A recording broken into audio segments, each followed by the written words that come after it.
asyhadu an la ilaha illallah wahdahu la syarika lah wa asyhadu anna Muhammadan abduhu wa rasuluh la nabiyya ba'dah.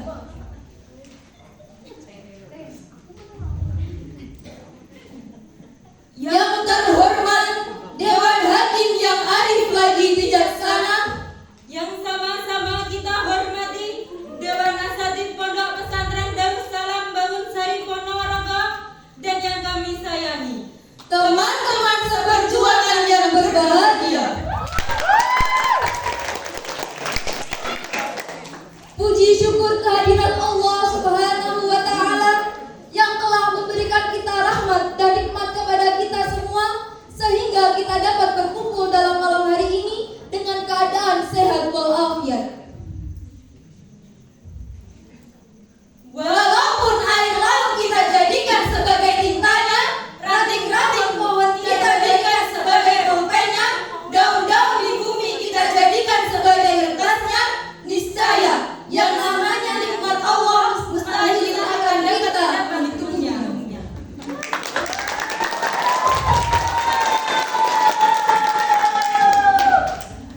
Salawat beriringkan salam tak bosan-bosan kita hadiahkan kepada putra Abdullah, buah hati Siti Aminah, parit pagar Mekah Madinah, permata iman alam surga yang bergelar Al-Amin.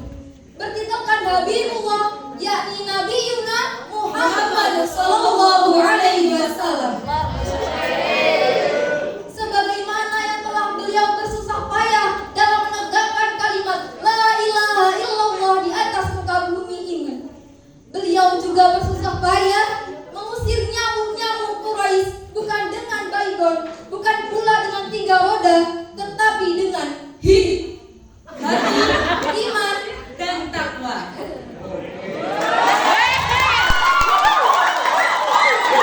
Baiklah, untuk tidak memperpanjang mukadimah, kami akan menyampaikan MSc kami yang berjudul Ilmu dan Keutamaannya.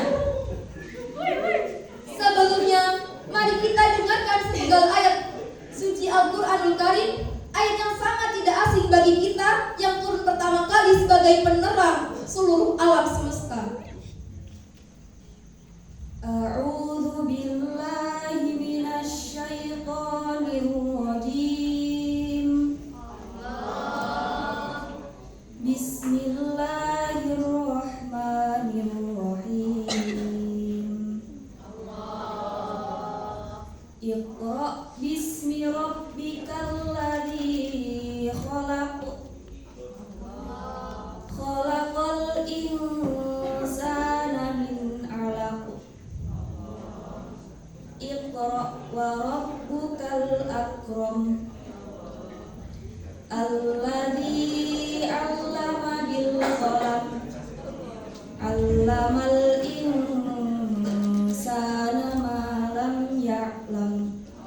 Shadaqallahul 'azim. Bacalah dengan menyebut nama Tuhanmu yang menciptakan. Dia telah menciptakan manusia dari segumpal darah. Bacalah, dan Tuhanmu lah yang maha pemurah, yang mengajar manusia dengan perantaraan kalam.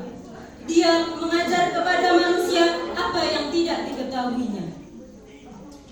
Itulah 5 ayat pertama yang ditujukan Allah kepada Nabi Muhammad sallallahu alaihi wasallam. Sallallahu alaihi melalui perantara malaikat Jibril. Ayat yang akan merubah dan mengubah paradigma umat manusia tentang pentingnya ilmu. Melalui ayat ini, Nabi Muhammad sallallahu alaihi wasallam sallallahu alaihi beserta seluruh umat manusia, khususnya umat Islam, diperintahkan untuk membaca. Membaca tidak hanya dimaknai secara harfiah, hanya melafalkan a, i, u, e, o saja. Namun dalam arti yang lebih luas lagi, yaitu meneliti, mengobservasi, dan mempelajari ayat-ayat Allah di alam semesta. Dengan kata lain, membaca diartikan sebagai usaha untuk menuntut ilmu guna memajukan peradaban manusia, khususnya peradaban Islam. Jadi, menuntut ilmu merupakan salah satu perintah yang mula-mula ditetapkan Allah Subhanahu wa Ta'ala, seperti dalam potongan hadis riwayat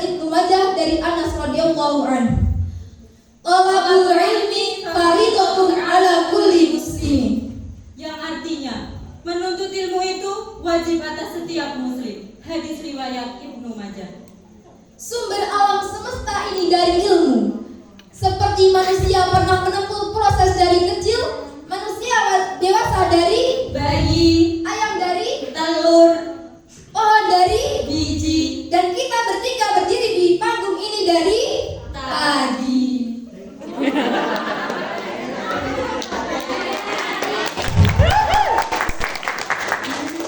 Ma'asyiral muslimin rahimahumullah. Dengan menuntut ilmu, pengetahuan, kita akan mendapat hikmah-hikmah yang tidak sedikit. Seperti dalam potongan Quran surat Al-Mujadilah ayat 11 berikut. Bismillahirrahmanirrahim. Ya ayyuhalladzina amanu idza qila lakum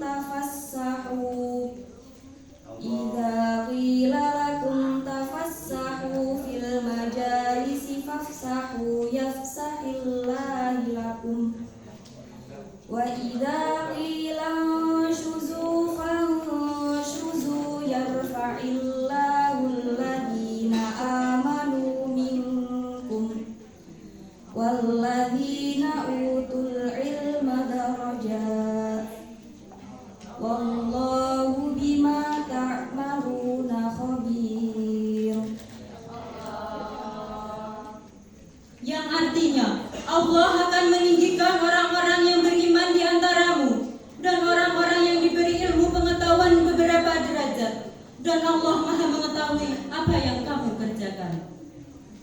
Ayat tersebut menyebutkan salah satu hikmah orang-orang yang berilmu di hadapan Allah Subhanahu wa taala akan meninggikan orang-orang berilmu beberapa derajat.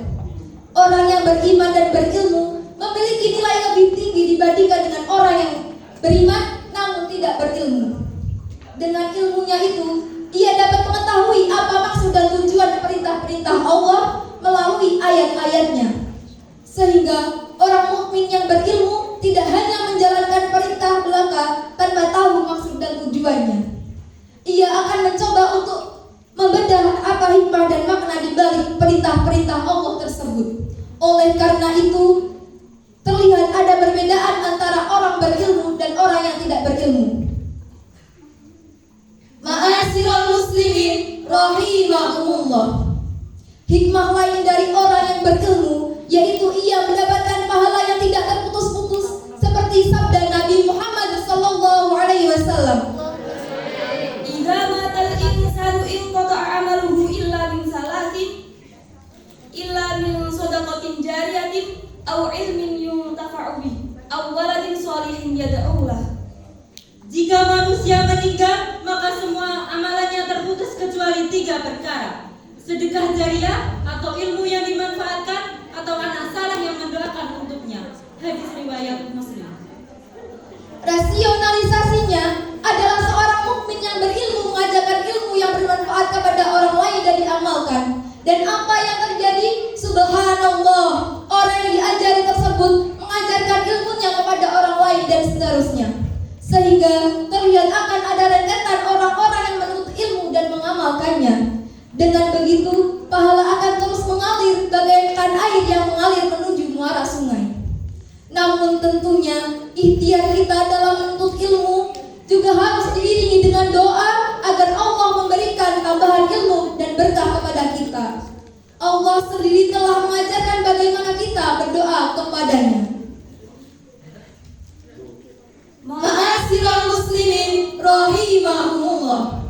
Sebelum kami akhiri, marilah kami ajak para hadirin untuk merefleksi kembali sejarah saat umat Islam pada masa tersebut mencapai puncak kejayaannya.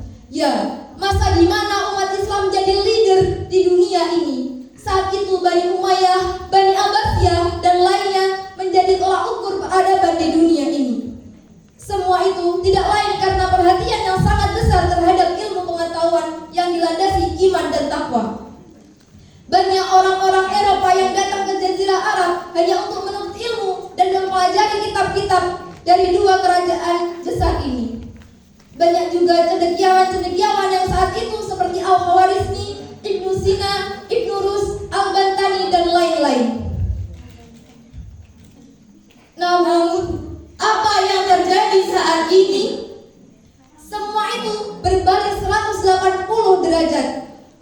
Islam yang dulunya berjaya kini tertinggal. Salah satu faktornya tidak lain adalah kurangnya perhatian pada ilmu pengetahuan di kalangan umat Islam. Coba kita tengok negara-negara Eropa yang dulunya belajar kepada kita, sekarang mereka telah maju, terutama dari segi iptek.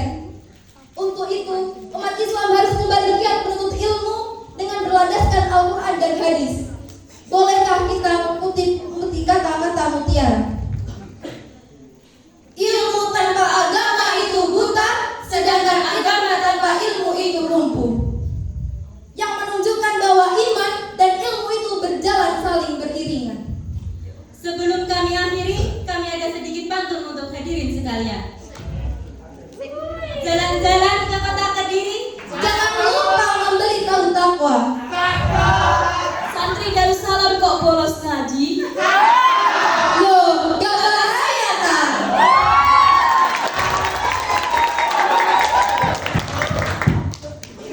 Akhirul kalam, wallahu muwaffiq ila aqwamit thariq. Assalamualaikum warahmatullahi wabarakatuh. Waalaikumsalam warahmatullahi wabarakatuh. Luar biasa. Tepuk tangan.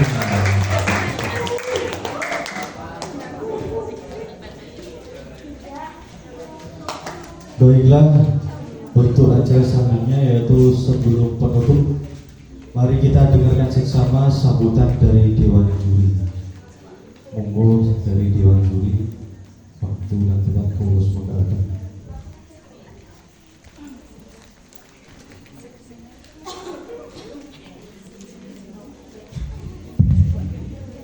Assalamualaikum warahmatullahi wabarakatuh.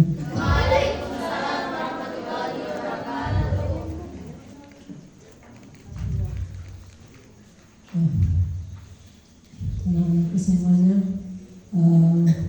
Lomba yang pertama pada malam hari ini ya, saya sampaikan ini luar biasa.